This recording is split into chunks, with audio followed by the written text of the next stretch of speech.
Maria, there's way too much going on in the sports world right now.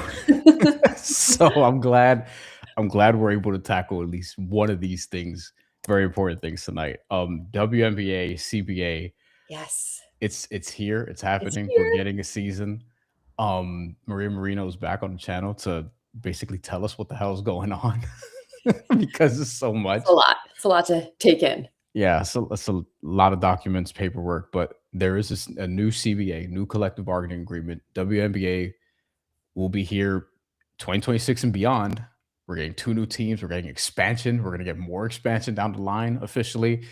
Players are getting a lot more money Mhm. and more games. We'll talk about that as well. Yes. Legitimate salaries, it Yeah. appears, as well. In some instances, significant raises, and free agency is going to be super chaotic, which we'll touch on at the end. Um, you can find Maria on various different platforms right now, predominantly on ESPN. You will be hosting a WNBA draft stream on ESPN, if I'm not mistaken. Yes, I don't know if I'm officially hosting, but I am definitely Contributing. appearing Okay. on yeah, it's gonna be an alt cast of the WNBA draft, so it's gonna be super Mm, fun. Like, you know how the traditional draft broadcast is kind of formal. This is more like the the side. I prefer this. I prefer that though. Is it I so? was Is this gonna gonna say side piece, that sounds horrible. I'm already coming in hot. is this gonna be is this gonna I'm not be i- uncensored here. is that gonna definitely is that gonna be ESPN Plus or is that gonna be on No, two? digital platforms, so ESPN, YouTube, Great, Facebook app. great, love that. So yeah, like if you wanna just tune into something more we're informal, we're reacting to the picks, talking about the picks, all of that, that's April 13th is draft night, and it's crazy because by that point, we'll also have had expansion drafts for, Hmm.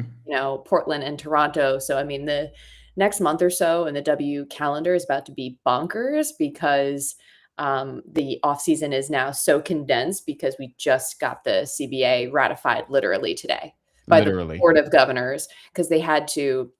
Board of Governors had to approve it. The players had to vote to ratify the terms, which they did. They got the term sheet right before that. So here we go. It's like going to be full speed ahead now. let's start to unpack this, Yes, and we you have will a play. lot to unpack. You will play the you will play Professor Marino on this Yes, show and happy to. educate the people on what's happening. Because Lord knows I've had a lot to keep up with. Hmm. If you were following me on YouTube at all, you saw that I was in the hearings for the Ali Act and what's going on in boxing congressionally.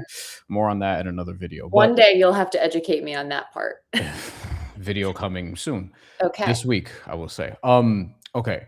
Most important things, main things that stuck out to you upon learning of this agreement. Like, what are the things that you probably saw that was like, I'm underlining that, I'm underlining that. Like, what's Sure. most important to you and Okay. that we should know from this agreement? Before we even get into the terms, Hmm. can I just say how absolutely elated I am that this has been done? Sure. There was definitely a lot of doubt throughout this process. The last CBA was agreed upon in January of 2020, with the season scheduled to follow in May, as per usual.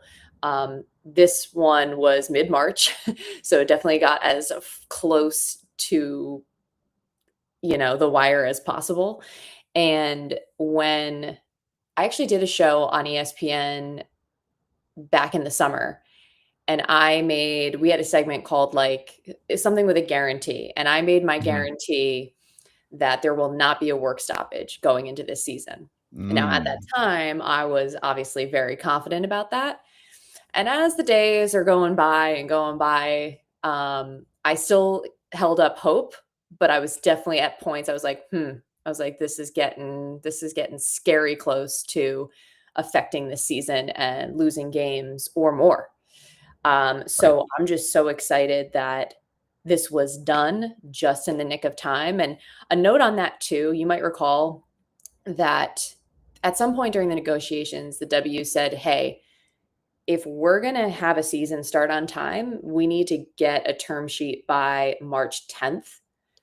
Hmm. Obviously, it went beyond March 10th. And I think that's just a reminder of course, that was the WNBA side. That was the league side setting this quote unquote deadline. But clearly we saw that there was some flexibility beyond that because, it took until several days of that passing before we got a new deal. And I just think that's important to remember because everyone's like, oh my God, there's this deadline. I'm like, yeah, of course the league is trying to put pressure on Right. players to agree to something. Now, what I do wish that both sides sort of being holed up in a room together and hashing this out for over 100 hours for like a week straight. I wish that would have happened earlier. I wish that would have happened in February or January. But both sides were trying to hold out for the best possible deal. And the important thing is it got done. The season's going to start on time. Let's play ball. It feels like the players got more of what they want than people thought. Was Yes, one and of the reactions I had from that also? Also, Brian, I think that's important to note because people might have thought at a certain point, okay, they're giving you enough, just take the deal. But clearly over that last week or so of negotiations where they were face to face, clearly they got more. So it might not have been everything, but they absolutely got a little bit more or in this or that different sections of the CBA. So I think the players would say, hey, as long as we're starting the season on time, it was worth it to hold out until that 11th hour to get this done because of everything that we achieve in the CBA. So some cliff notes. The salary cap is going to $7 million now. Yeah. Which as compared to $1.5 million. $1.5 million before. That is a jump of more than 4 times. You have max contracts that are going to be into 7 figures now, which is different. So you're going to have players who are millionaires from the WNBA, not from playing basketball plus endorsements, plus this, plus that, from the WNBA. Not everybody, not even, players in the rookie scale contracts, but you get to a certain point, then you'll be able to earn $1 million and multi-million down the line, it appears. The minimums are now moving up from, they were around 40K to like 300K. Like 60, I would say 66 to 76K. Like well, in before that range. before in the previous CBA, they were much lower than even 66. And now they're going to 300K. Yeah. So basically, you're going to have players. There's no player that's going to make less than, I think, 277K. So you're going from, 270K.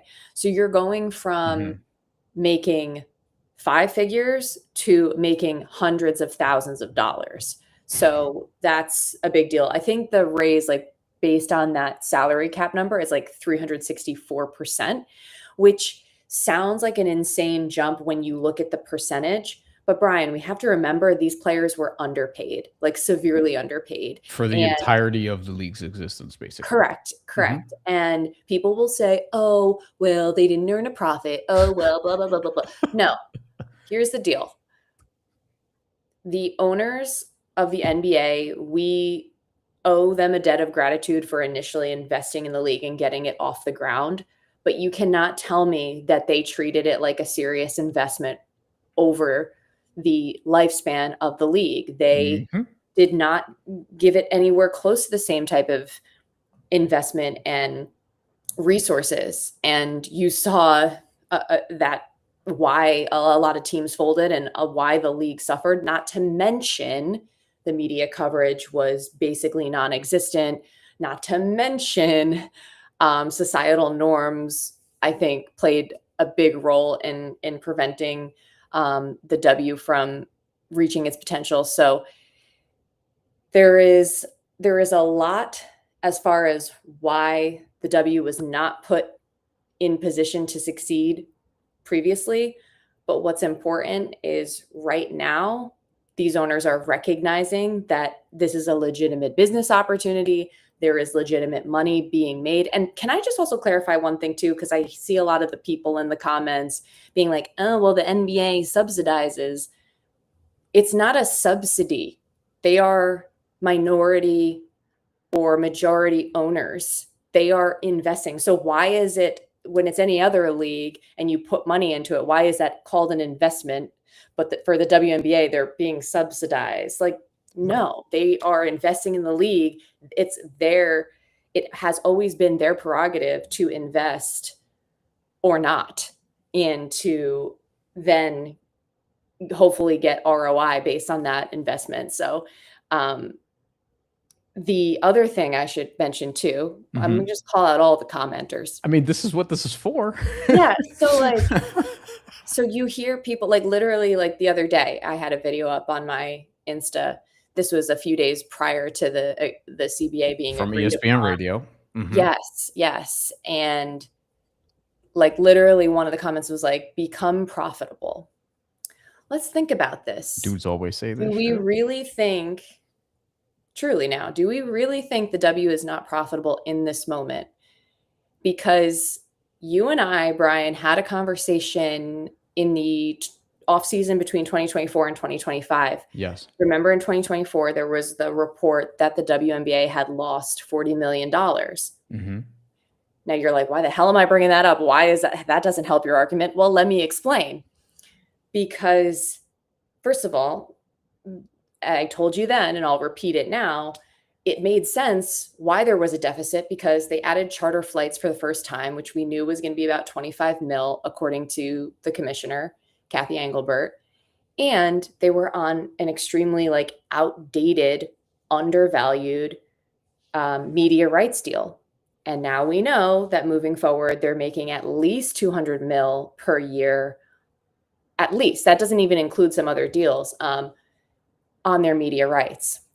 Now, here's the key. Did you hear, Bryan, you can answer this honestly, did you hear any reports of the W losing money in 2025? No, not credible ones anyway. I didn't hear one, and I follow this stuff, and I'm not just posturing here. Like, I talk about this. I come on here and on platforms like this and talk about it because I live and breathe this crap. I follow it religiously. I read. I have been studying this for years. And so I'm telling you, there were no reports in 2025 of the WNBA losing money. And if they were losing money, why then wouldn't you have heard reports? They weren't shy about sharing those reports in 2024. If they were losing money, they would be broadcasting it, because the haters, not just like the haters online, but like the doubters, there are still, I think, in decision-making roles and people at the top of the business food chain that still doubt. And they would be telling you, like the way Adam Silver in 2018, and this is something that trolls online would reference for years, Adam Silver saying, well, the W loses 10 mil a year. Now, Adam, I hope you're going to be as loud about the W making money and being profitable and being in a very good, exciting financial situation as you were when they were not, when they were losing money, according to you, according to the NBA, who are the majority owners of the league. And by the way, here's another, I'm just airing out all the grievances. Just to answer that last point, yeah. my guess is he probably won't do that right now. Yeah. At least. Probably not. So he should, but probably not. Even if, this is the other thing I said in the comments, go to the social media. You'll see the reacts. You'll see the reactions. Even if that was accurate, let's just assume they lost 10 million a year for the entirety of their existence. So let's say between 250 and $300 million. Sure. Yep. Do you know how much money they brought in from these expansion teams recently? Almost $1 billion. I mean, 750 million alone from the most three recent franchises that they announced. Is that even including Cleveland, Detroit, and Philly? Is that even including the other teams that are to come by the end of the decade?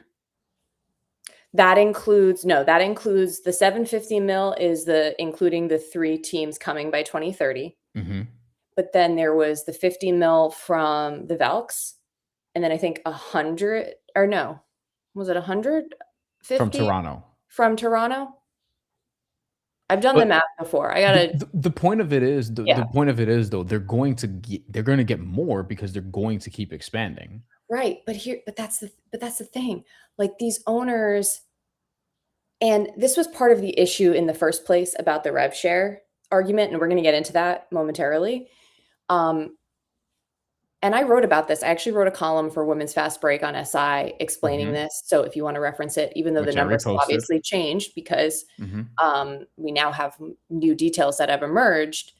But the point that I was trying to make about the expansion is the league side in these negotiations was saying, if we take your deal, they were saying to the players, if we take your deal, which was asking originally for about 40% of gross revenue, then they lowered it to 30%.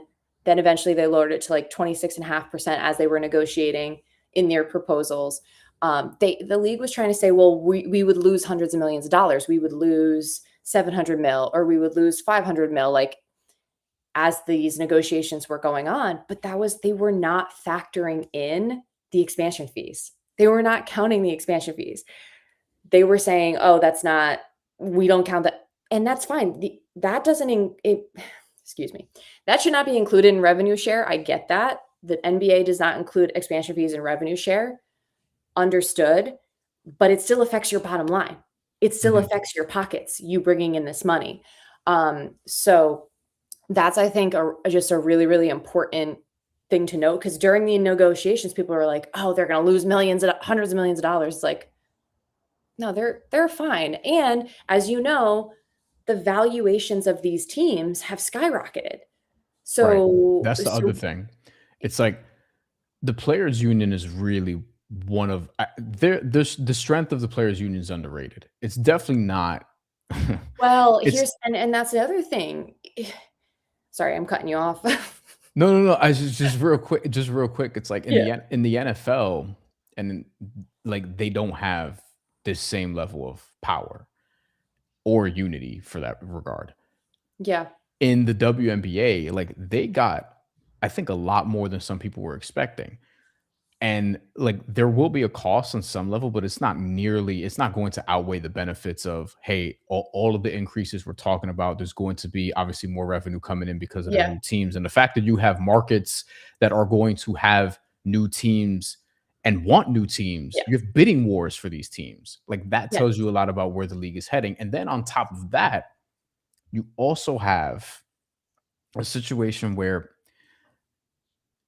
you're gonna have to play more games, which, Right. Mhm. okay, cool.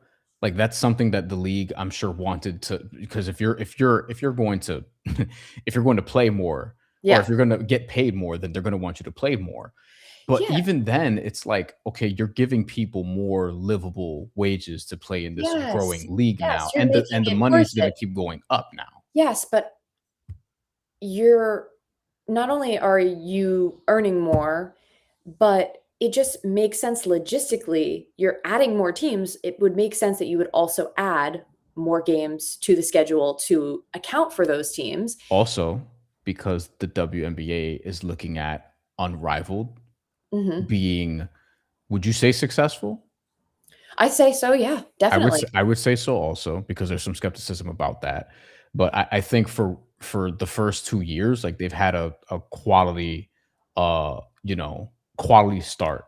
Yes, and they were, And then also like Athletes Unlimited, yeah. the what is it, the B League, that hasn't started yet. You know what I mean? Like they have Oh, yeah, all these Project B, or Project B, yeah, maybe and overseas. then not to mention players like Kayla McBride and Dominique Malonga who have played in EuroLeague and could easily go back there and Yes. make a good amount of money. So like you have all these different avenues for players to make money. So yes, the WNBA, I think what they're also paying for is they're trying to limit that, like players spreading too thin, and they want them to Yeah, play in the WNBA and play in the WNBA only. And I wonder how many players will then actually stick to that. Like how yeah. many players will then get this financial increase and then be like, all right, I'm going to take an actual off season now, as Right. opposed to like playing here and playing here and playing Yeah, here. I still think Unrivaled will be okay. The others, I'm going to be watching closely to see how that affects it. yeah, so just a quick note on Unrivaled. I mean, they said after the first year that they essentially broke even. So for a business in year 1 to break even is pretty good. And then this past year, I mean, I think people will talk about the TV ratings going down, which is certainly a point. But at the same time, that's not, I don't think that's where their business thrives. I think social media, it's very highlight heavy. Like the engagement online was massive. And then when you look at the tour stops that they did, like in Philly, when they did the semifinals at Barclays Here, Center, Barclays. they were sellouts. They made millions just on those gate receipts. So I think there's a lot of positives, and they've always said that they're trying to work as like they're trying to work in tandem for the W. They want this to help the W, help keep WNBA the players players help found it, and WNBA relevant. players are Yeah. invested into it. Yeah, and I also think being a brand new league, there weren't these like limitations based on, oh, well, this is how it's always been done. It was they could be creative. But just some news today, was just reading Alexa Philippou on ESPN about how the season starting next year, because this year they're going to stick with the 44 games this year, which is what they had played prior, the last couple of years. Or was it, I know they played 44 in 25. 2025. I It think was prior for, to that was 40. I mean, not long ago it was like 32. Right. So they've been increasing pretty much every year. 44 was like the max they could play under the old CBA. Mhm. And they kept it that this year because, first of all, I just don't think they had time to, because of this CBA negotiation dragging out. There was no way they had time to even figure out adding additional games. Plus, there's FIBA World Cup this year, so that always kind of messes with the calendar. Which I So can't they're wait going to for. keep it that, but we're looking at like 50 next year and maybe eventually 52, and that could bring the season to like November 21st, the Overlap with latest. the beginning of the NBA and some more of the NFL. Which to me always made sense. Like, remember we heard some rumblings in the negotiations, like, oh, they want to start the season earlier. That never made sense. Like, it never made sense to start it because of the college season. Right. Doesn't make You're sense. already starting right after the Yeah, draft.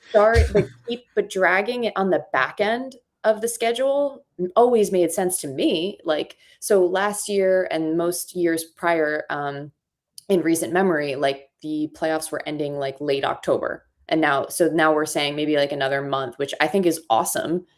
Um, so yeah. Yeah, yeah. Anyway, more games, more you're selling more tickets, you're selling more concessions, you're selling more merch, like you're making more money. So that's part of the equation, as well as, like I said, the media rights deal, which we talked about. I think that's the biggest financial piece, like getting that secured, because that's, guaranteed income. Questions, comments, always welcome. I don't have an answer for this first one, Alex, but I will Oh, answer the here we second go. one. Can't wait to hear your reaction to the Ali Act That I changes cannot help you with. passing the House. Video coming either tomorrow Yes. or Thursday. We'll see how much time I have to edit it. But yeah, there's just so much going on in sports, as I mentioned. But there will be a video on the Ali Act passing through the House as expected. And I'm one of the only people in boxing covering it, because a lot of your favorite boxing reporters don't seem to give a shit. So there's that. Ooh. Okay. All right, Maria, let's Yes. resume with the The WNBA here. terms, right? You initially asked me what stood out to me about the terms, and I kind of went on all these other sidebars. So Sure, if there's anything left from yeah, like the top end. yeah, no. So the That main thing, the biggest sticking point throughout this whole negotiation, as you know, was the revenue share model. So there was never really a question to me that the W players, their salaries were going to increase significantly. Like, that was never in question. The league owners said it. It was just so clear. Like, we're gonna get bigger salaries. I put the release But back up with some numbers, so people, if they would like to see yeah, them but as you're talking. the question was, Mhm. first of all, going back to what we were talking about earlier, this massive increase in the salary cap, 364%. that's not as great if you're starting from such a low point. It's not as impressive, right? A jump. Like, don't get me wrong, this is impressive regardless. Mhm. But like when people were saying like, "Oh, you're gonna make so much more money. Oh, you're gonna be making 4x what you were making." It's like, okay, but if I start out making 0 and then all of a sudden I'm making 4x, like is that a lot? Like, so this is why the revenue share piece was important. Because the players wanted their salaries to grow as the business grows, which Right. I think makes perfect sense. We're seeing this unprecedented growth between all the different factors that we've talked about, the ratings, the sponsorships, the attendance. We're seeing all these things grow, like the players should be part of that growth. And so that's where this revenue share model came in. And in the old CBA, there was never any guaranteed revenue share. Now, people would say, oh, the players were getting paid about 9% of revenue, but that wasn't a uh, a figure that was agreed upon per se. It was a derived number. In other words, people were figuring out what the rev share was just based on, oh, we know this is a salary cap. We know these are the salaries. So by doing math, we're saying, oh, they made 9%, as opposed to clarifying and making it contractually obligated where you are making a certain percent. And therefore, if the revenue grows, your salary then grows. And there was a really great piece of news that Katie Barnes of ESPN wrote about like a couple weeks ago. This was prior to the CBA being agreed upon, Mhm. about that the WNBA made enough money in 2025 to trigger revenue sharing with the players for the first time. Because when I say it didn't used to be guaranteed, they had to meet a certain threshold in order to get revenue share payouts. And the belief was that had the pandemic not happened and derailed the attendance for a couple of years, they might have reached this sooner.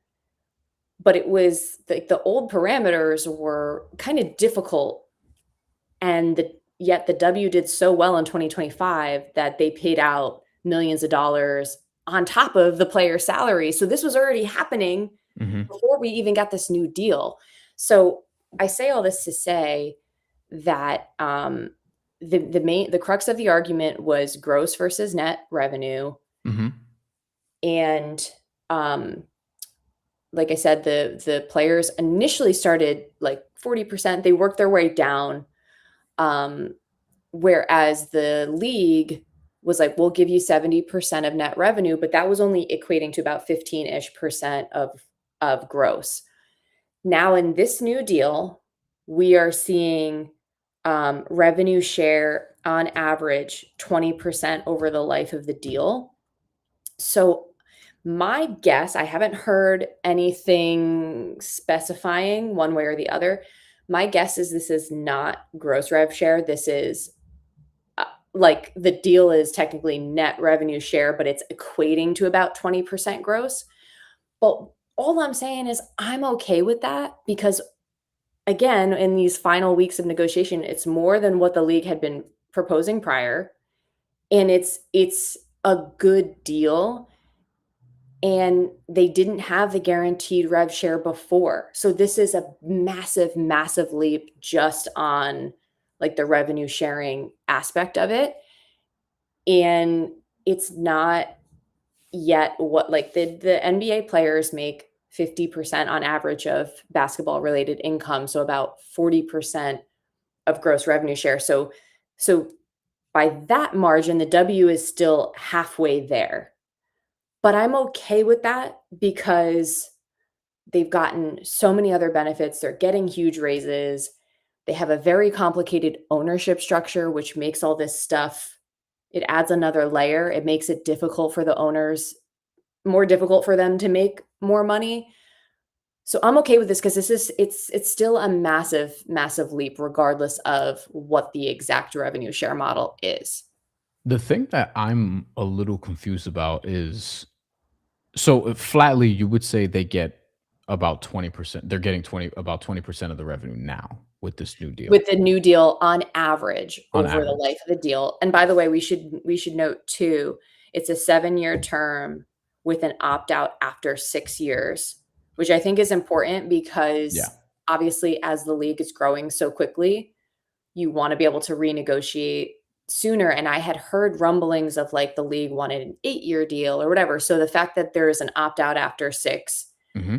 is important. So it The might not be 20% revenue every year. It might be 18% one year and then 19% another year, but like on average, it's going to be 20% Yeah, is what's reported. and as somebody who follows a ton of different sports, and people who follow this channel know this, um, or don't, I don't know, but I do.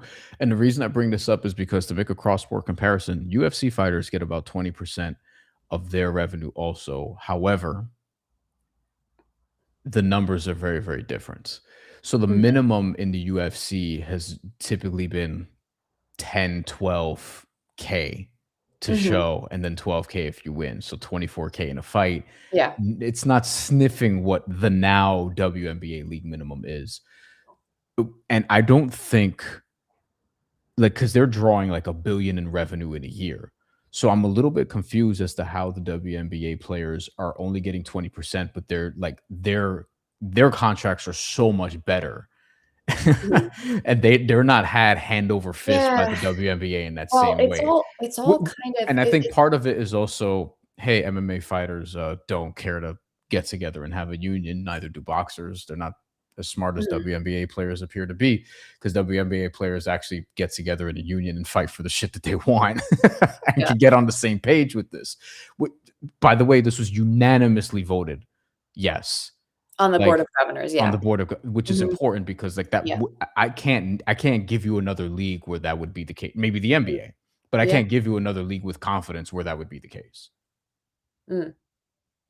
I mean, I think it's important to note too that the books have never been public, right? So, For the um W, you mean? correct. Yeah. So we only hear, reports of profit or not, or revenue or not, and um, they're going based on projections also. So the projections could be greater than they thought. They could be less, but I'm banking on they're not going to be less just because of the way this has continued to grow and so rapidly. I mean, there was a report, Brian, that between 2019 and 2023, the WNBA revenue had doubled. So I think that's important to note. Mhm. And then that was prior to 2024 was the real turning point. That was the year that Caitlin Clark gets drafted first overall and I the wanna rest of the get I rookie wanna I class. wanna get to And that next. yeah, Very glad you brought that so up. and then and like I said, 2025, we found out that revenue sharing was triggered even under an outdated CBA. And so I can only imagine where the revenue is and is gonna continue to be. Can you debunk or bunk something? Um, I don't know what the opposite of debunking is, but I you mentioned Caitlin. You should Yeah. probably mention her. She's in the thumbnail. Um, I very, very tiny in the Yes, thumbnail, but yeah, in the yeah. thumbnail, She's always just there, yeah. as our Natasha Cloud and Mayor Zoran Mamdani, who finally did a video together. That was nice to see. Um, um, Caitlin Clark, Yeah. what do you say to people who say, because this is a talking point online, Mm. this only happened because she's in the league? Like this So this win has yeah, only happened because of her presence, despite the fact that the WNBA, for people who've been watching longer than a couple seasons, like will tell you, it's been growing leading up to that. Now we yeah, have a little bit of an explosive period, but it's been sure. growing steadily for years now. What I would say is, people online like you to be on one team or the other, and they want one extreme or the other, when really the truth is very much in between, and more than one thing can be true. So Mhm. I just told you that between 2019 and 2023, revenue of the WNBA doubled. Okay. So that alone should tell you that it was on an upward trajectory. It was becoming much more in the public and cultural zeitgeist. More national Um, games, bigger crowds. also, in those years, there were studies that were done about the amount of media coverage that women's basketball and women's sports in general were receiving, and how it had tripled between like 2019 and like 2024 or something like that. You can look at the study. It was done by ESPN and Wasserman. So there's a lot of things that are brewing and helping the cause. Remember, not every women's college basketball March Madness, well, it wasn't even called March Madness back then. Let's just throw that out there. That didn't start until Mm. 2022. But 2021 was the first year that every women's tournament game was nationally televised. Let that sink in. Let that sink in. Damn, that's So true. so yeah, and by the way, that was Caitlin Clark's freshman year. Mhm. So And she so wasn't even, and it should be noted, she was not even who she became. She wasn't even Sure. No, she don't wasn't get me even wrong. She she was getting a lot of hype as a freshman. She burst on the scene. She was getting but a ton of hype. but in her class, Yeah. like Paige Beckers Yeah. and even Well, Haley Van Lith were like more popular online at that point. you could maybe say that. I mean, I remember easily, like, first of all, UConn and Iowa played each other in the tournament that year, This and is I true. remember that was a big deal. Like, everyone was Mhm. like, "We gotta see Caitlin against Paige," because it was like, well, who's the best freshman in the country? So, I say all this to say, we have data that showed, ratings increasing and other metrics improving for the W before 2024. But make no mistake, Caitlin Clark, especially Caitlin Clark coming into this league, did wonders for the league and absolutely helped, I mean, in a major way, the metrics and just everything across the board. So to me, both things can be true. The league was on an upward trajectory, but Caitlin Clark and her absolutely rabid fans and fans everywhere, and like the sellouts, like, it was a real thing. It definitely was a real thing. Debbie Antonelli coined the term Clarkonomics. Like, and I really think this is actually what's crazy. The new media rights deal was negotiated before the 2024 season even ended. So before we even had a full season of Caitlin. And by the way, like, I know people will get on me for saying, also bringing up Angel Reese or also bringing up other No, players in that class. listen. But I will tell you, in 2024, I went to a New York Liberty versus Chicago Sky game, a random regular season game in the middle of the summer that was sold out. So Angel does have crazy fans too. Um, Regardless, I do think Caitlin Clark is such a household name that, it made things go beyond like what was normal. Like, it was became absurd, like how the popularity like skyrocketed. Yeah. Um, It also helps that they're both good, like, actually really good. right. And like, and look, like, you know, you're right. They both came in were very good. I mean, Caitlin finished top 5 in MVP voting as a rookie. So yeah, And then there's that. Angel setting rebounding records. And by the way, is like kind of becoming an A-list celebrity away from basketball, which is Oh, yeah, like yeah. I mean, another she's thing. got she's got, like, the largest Instagram following, I Yeah, it's think, of ridiculous. any of any, And players. But and then anyway, we're Caitlyn kinda, just pops up in a lot of different commercials also, like, away from the yeah, court. But, like, it's we're kinda going all over the place here, but I was gonna just say that in that 2024 season, the media rights deal, they were going off a pretty small sample size of Caitlin Clark being in the league, and how all this, because they all of a sudden were, it was regular that the games were getting over 1,000,000 viewers. But yeah. I'm saying, like, it's a good thing Caitlin Clark did not use her final year of eligibility for the timing of the negotiations of the media rights. Like, I think that these media companies needed to see Clark in particular, because I think she was the name because of what she did in college, breaking the all-time D1 scoring record that had stood for like over 50 years. Like, that whole scoring record chase, being in all the commercials, the State Farm, the Gatorade, all those things. I think that the people at the top, the decision makers in media and the owners, needed to see that period for Yes. this next iteration of the league to materialize. Because unfortunately, even though the league was trending up, like I'm telling you, there were still a lot of doubters. There's still a lot of doubters right now. That's because it's hard for people to change when they've had long-standing beliefs and notions about a thing. It's hard for them to just understand and change. They want to revert back to the outdated narrative. So they needed somebody like a Caitlin Clark to be that beacon of like, no, look, it's so obvious. Look at this growth.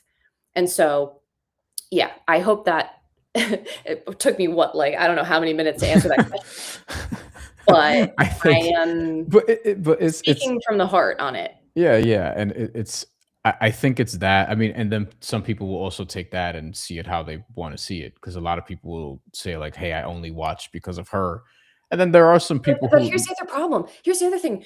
If that's the only reason you watch, great.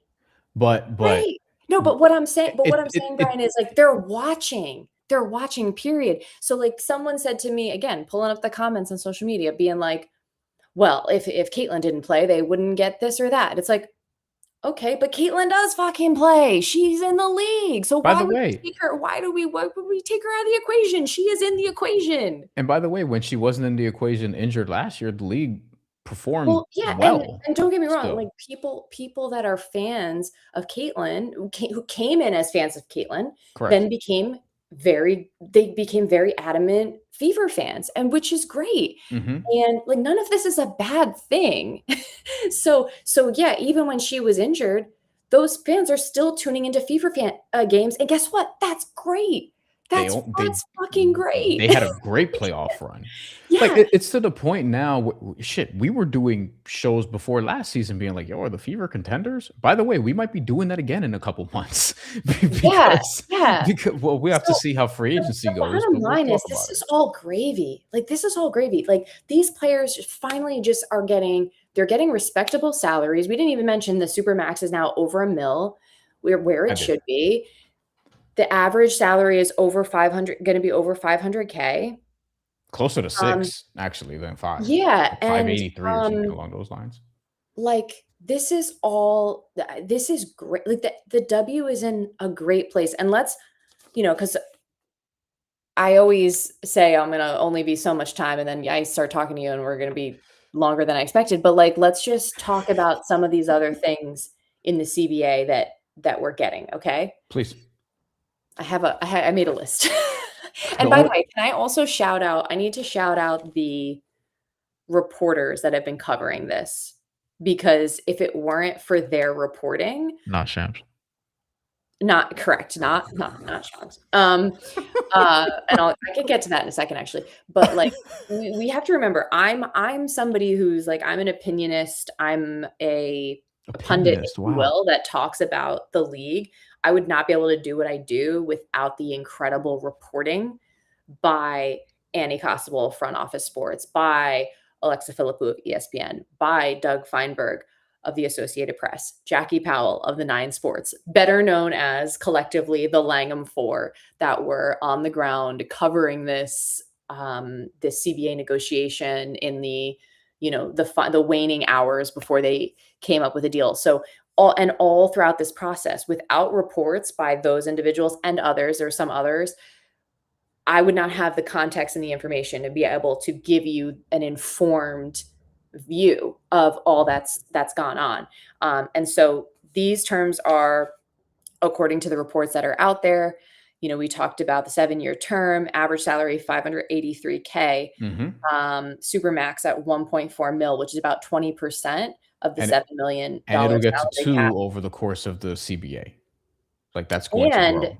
I think what's also interesting, they started this thing, which I think is a great acronym. It's called EPIC, Exceptional Performance on Initial Contract. So this will allow those on rookie scale contracts, a la Caitlin Clark, Paige Beckers, Angel Reese, to earn more if they are named to an all WNBA first or second team or WNBA MVP.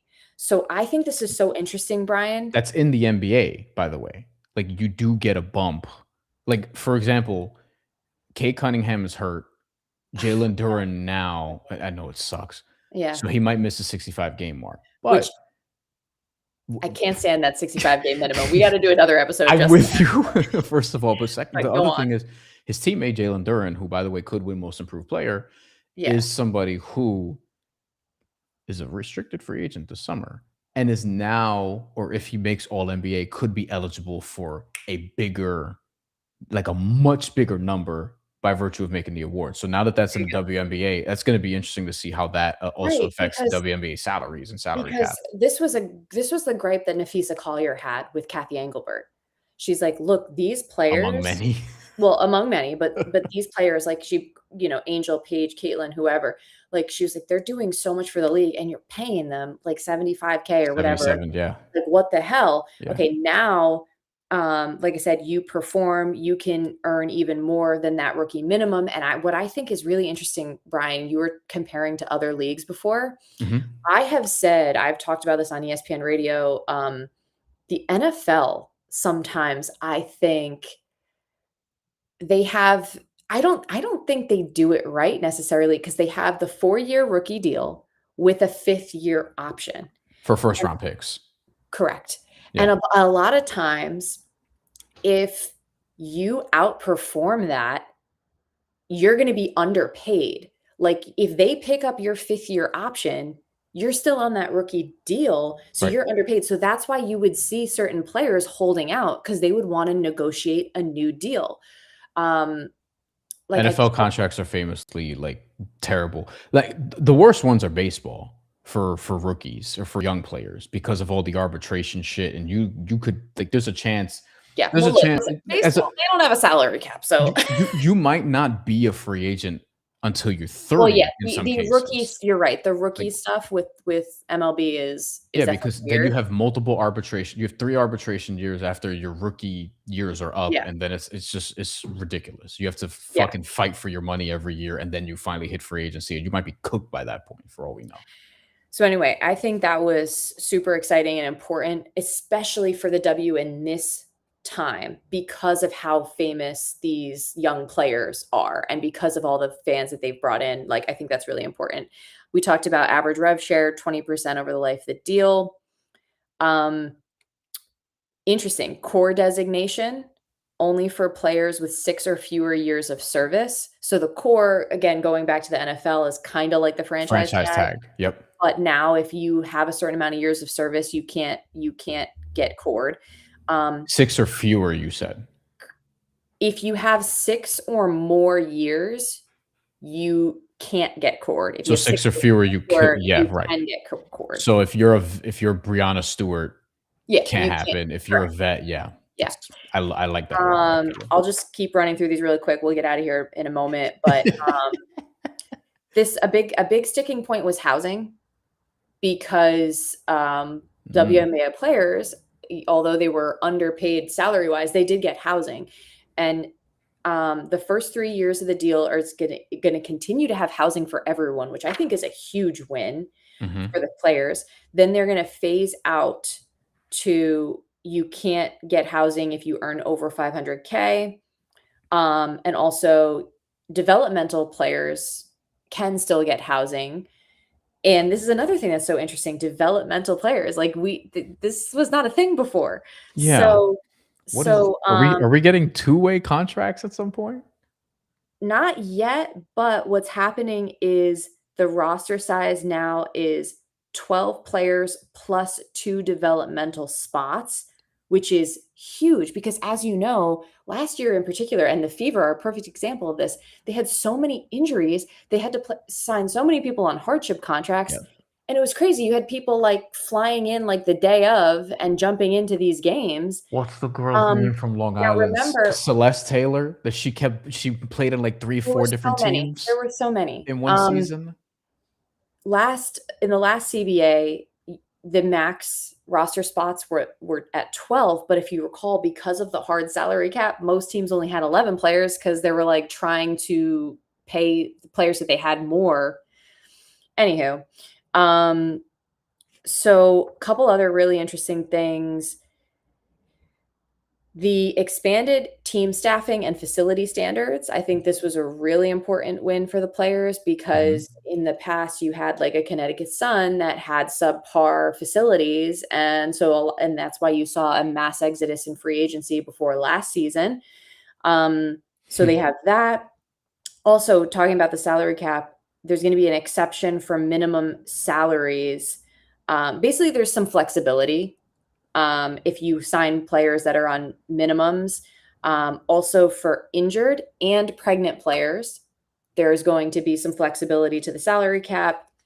You can't. Isn't there a rule that you can't get traded while pregnant unknowingly? Correct. So teams cannot now. They must good. get consent before trading pregnant players, which is again a huge win. And this is something that's not going to apply to your traditional league. It's not like this is a women's league, and this is a pertinent, pertinent piece of the puzzle here. Can we go back to developmental players real quick? Sure. Because, so we have 15. We're gonna have by the way, 2 new teams this year. Yeah. That's the other thing. Toronto Temple and Portland Fire. And we're gonna have 16 soon. And we're gonna have 18 not long after that. Yeah, Cleveland, Detroit, Philly are going to be the next 3. Finally, Philly. Jesus Christ. But in 28, 29, and 2030. Right. And the reason I bring up the developmental players is, this is another avenue to where it's like, I wonder what that's going to mean because they don't have a G League. So I can't really say it's a two-way player, but I feel like functionally it might be that, where you have maybe. It's not going to be a G League because there's not going to be enough players. There's only 2 per team. Yeah. But I think it's just important that you can call somebody up. Right. I think they get a certain amount of days or something, but it also means it's more spots. There's more spots to play in the league now. Correct. There's more spots. And so that helps the issue of, remember, we used to see, and of course, expansion helps too, naturally, because there's just more spots overall. But, it wasn't that long ago that we would see first round draft picks that wouldn't make rosters because there was just not enough room. The 2021 draft? Hello? Yo. Maya Hollingshed? Like, yes. You know what I mean? Like, okay, so just a couple. Basically, you have 200. You're gonna have 210 players in the league now because you're gonna have 180. Ooh, I didn't even do that math yet, but that's 15 by 12. Everybody gets 12, 180, and then everybody gets 2 developmental players. That's 30. That's 210 players now. There you go. Look at you. Before it was like 100, and was it even 140? Like, well, it was before the expansion, before Golden State, it was the 144. 144, right. But in reality, it was usually less than 144 because teams carried 11. The hard cap, a lot of people didn't have even 12 players on their roster. Right. Okay. Couple more quick things and then I'll peace out. But what up, TJ? Improvements to all kinds of benefits, health benefits, 401k, all that stuff. Danny also. One-time payment for vets and retired players based on years of service. So even the retired players are going to get some money out of this deal. They're going to get some back pay. Okay, so retired for how long? Is it within the last? It depends on the length of your career, but any prior, look up the details, but essentially they base it on years of service. They're getting some money. Like right. Like Taurasi is going to get like more money, and like Sue Bird and like all these other players. Yeah. Anywho, they don't need it, but finally, great. I'll just say this. I'm happy for the players. Increase in WNBA award bonuses and bonuses for winning a championship or making it to the finals. So before they were like pretty, pretty light, if you will, and now they're going to be a little more robust for winning. And somebody might say, like, damn, what did the league even get? Not the Players Association, but like the league. Like, what did they even get in these negotiations? And I would say, well, they get to continue the league, and Yeah, they'll make a yeah. lot of money in league revenue and what have you. Because Look, I mean, some people, even though they're not in like the best situation themselves, are always concerned about what the look, business is I going to do really as think opposed to the players. this is a win-win. Like, I think I it's a do win-win too. because I think and it's like an I said, the emphatic biggest win-win. win, what I said at the top when I came on with you was the biggest win is that this season is gonna start on time, and we're gonna have a season so we can continue on this momentum train. And, um, we just saw a bunch of the stars playing in FIBA. We saw Caitlin Clark win an MVP in that tournament. Like, there's a bright future for a lot of players, and this is going to be, I mean, think about how hard the W players played before, making very little, like, and they're going to now be paid very well, comparatively. And I think you're going to see and like with the staffing and facility standards, like all these things, you're going to see a better product, period. The expansion draft. Why The did you expansion draft is on April 6th, which I'm pretty sure is a Monday. You just sounded like, I don't know why, you just sounded like the guy that does like the in a world, the expansion draft. Like, Listen, I might have to look at voiceover work the way sports media is going. all right. I've April 6th talked is way too long. So. April 6th is the expansion draft. Portland and Toronto. I love expansion drafts. I hope that the NBA, by the way, is having expansion meetings this week to determine like we'll see if Seattle and Vegas expand. I'm sorry, I get it. Like, I get it's nice for certain teams, but I'm afraid it's gonna water down the league. You're right. But there's money to be made. No, not even. The drama of seeing the Sixers not protect Joel Embiid is really interesting to me. Well, that's true. You know what I mean? So And I'm curious to see what happens. Because look, this objectively, first of all, Golden State made it to the playoffs last year, and you and I were texting sometime after the expansion draft. We were like, "Yo, this team is not that bad." They got a spot. Although I thought Julie Van Loo would be better, but like Kayla Thornton was somebody who mattered on the Liberty, went into this team and was like, So I'm curious to see what they do, and I might have to do a live show during that. Can we wrap on free agency? We're not gonna do like this person's gonna go. It's way too much, but I just want to unveil. Well, all you need to know is this. List. Besides those on rookie scale contracts, so besides the Caitlins, the Pages, Aaliyah Bostons, Angels, all those, besides the rookie scale contracts, there are only 2 players that are under contract for this coming season. Everybody else is going to be a free agent. So this is going to be insane. The news is going to be insane. It's going to be nonstop.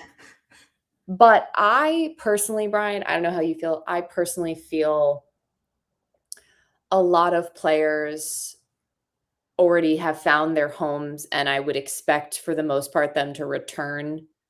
I think a lot of players go back. However, like for instance, like a Kelsey Mitchell, for instance, I just see her name right there. Like, I would be surprised if she didn't return to the Fever. The Aces are interesting because they have so many players that you could argue could be max players. So that's going to be interesting. So I just mentioned the expansion draft is on April 6th. Free agency begins April 7th. And I stream on Tuesdays. So that is great. List of free agents include.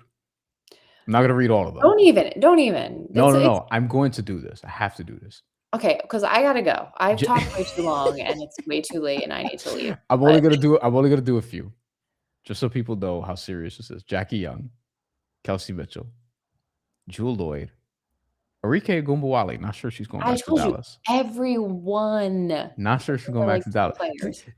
Alyssa Thomas. I think she'll go back. Brittany Griner, Skylar Diggins-Smith, Brianna Stewart, Kayla McBride, the entire league. Like it's gonna be ridiculous. All right, I can't wait. So we have the expansion draft coming up. We have free agency coming up. We have the All the good season things, coming up. all the good stuff. We're still in the midst of an NCAA tournament, by the way, Tails, yeah. which Maria has done a lot of work covering college from a play-by-play standpoint, and she'll be doing more on the ESPN airwaves and also on ESPN's platforms covering the W and college ball for however long we have college ball left. By the way, this draft is going to be really good. That's the other thing about this. It's Yes, like, I gotta brush up. yeah, we AZ Fudd, Awa Fam, who I'm not saying she's my new Dominique Malonga, but I might take her first overall. That's what I would say. There you go. There you go. Olivia Miles, Lauren Betts, obviously, and Flau'jae Johnson, who has become apparently a divisive pick, depending on where she goes. We'll see what happens. Maria, thank you as always. We're gonna get up out of here. Thank you again for listening to my rambling. Hopefully that was beneficial for everybody there. I gave you some spicy takes. A spicy, informative ones. Yes. On this channel, we'll be back with a video on the Aliak stuff that went down today, as I've mentioned a couple times throughout this, and also probably planning another live show Friday. Might double up this week because there's just too much shit going on. Baseball also starts this week. Like, we have NBA expansion meetings, we have WNBA CBA, we have boxing, and an actual fight this weekend, by the way, with Sebastian Fudor, Keith Thurman, and we also have baseball starting literally tomorrow. So we'll probably baseball starts way too early.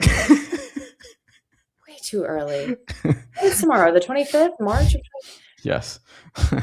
Oh Tomorrow's the 25th, and baseball's already starting. Thank you for watching. If you like what you heard, and even if you don't, subscribe to the channel.